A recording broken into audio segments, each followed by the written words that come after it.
ظالم सास की कहानी। नई नवीली दुल्हन। माहीन की शादी एक खूबसूरत ख्वाब की तरह थी, मगर यह ख्वाब इस वक्त भयानक हकीकत में बदल गया जब वो अपने ससुराल पहुंची। इसकी सास शमीम बेगम एक रिवायती सख्त मिजाज औरत थीं, जिन्हें अपनी बहुएं कभी पसंद नहीं आती थीं। वो चाहती थीं कि घर में उनकी मर्जी के बगैर कोई पता भी ना हिले।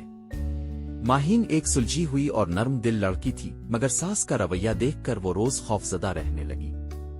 शमीम बेगम इसे कामों में जरा सी कोताही पर सख्त सुस्त सुनाती, कभी खाने में नमक कम होने पर, कभी कपड़े सही न धुलने पर, और कभी बस यूं ही दिल की भड़ास निकालने के लिए। शुरू में माहीन ने सब कुछ सब्र और बर्दाश्त से सहने की कोशिश की, मगर जल्द ही इसे एहसास हुआ कि शमीम बेगम के जुल्म का कोई अंत नहीं।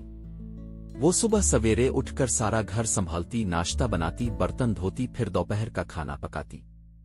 लेकिन इसके बावजूद सास को खुश करना मुमकिन न था। एक दिन जब माहीन की तबीयत खराब थी और वो चक्कर खाकर गिर गई, तो बजाय हमदर्दी के शमीम बेगम ने इसे झिड़क दिया। ये बहानेबाजी मेरे सामने मत करो। मेरे जमाने में हम बीमार होकर भी सारा घर संभालते थे। माहीन ने शौहर तैमूर से शिकायत करने की कोशिश की, मगर वो हमेशा यही कहता, उम्मी के दिल में तुम्हारे लिए मोहब्बत है, बस उनकी आदत थोड़ी सख्त है। तुम बर्दाश्त कर लो, वक्त के साथ सब ठीक हो जाएगा। एक दिन घर में मेहमान आए और शमीम बेगम ने माहीन को सारा खाना तैयार करने का हुक्म दिया। जब मेहमानों के सामने खाने में मामूली सी ताखीर हुई, तो शमीम बेगम ने सबके सामने माहीन को बेइज्जत कर दिया।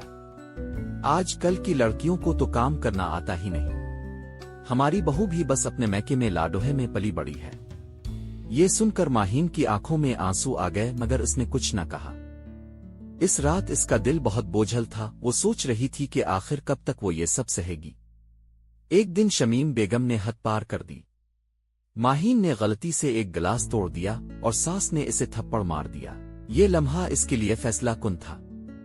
इसने पहली बार अपनी सास के सामने खड़े रहकर कहा, बस बहुत हो गया। मैं इंसान हूं, नौकरानी नहीं। अगर आप मुझे बहू नहीं मान सकती तो मैं भी इस घर में मजीद नहीं रहूंगी। ये सुनकर पूरे घर में सन्नाटा छा गया। तैमूर भी हैरान रह गया, क्योंकि इसने कभी अपनी बीवी को इतना मजबूत खड़े होते नहीं देखा था। माहीन ने फैसला कर लिया था कि आ तो ससुराल में इज्जत के साथ रहेगी, आ फिर अलग हो जाएगी। तैमूर को भी एहसास हो गया कि वो हमेशा अपनी मां की गलतियों को नजरअंदाज करता रहा है। कुछ दिनों बाद शमीम बेगम ने जब देखा कि तैमूर भी अपनी बीवी के हक में खड़ा है, तो उन्हें अपना रवैया बदलना पड़ा। उन्होंने आहिस्ता आहिस्ता माहीन से बेहतर बर्ताव करना शुरू कर दिया, क्योंकि अब उन्हें एहसास हो गया था कि अगर वो अपने बेटे के दिल में अपनी जगह बरकरार रखना चाहती है, तो अपनी बहू के साथ इज्जत से पेश आना होगा। माहीन की हिम्मत और सब्र ने आखिरकार इसे एक बाइज्जत मकाम दिला दिया। वो सास के जुल्म का शिकार होकर दबने के बजाय एक मजलूम बहू से एक बहादुर औरत बन गई थी।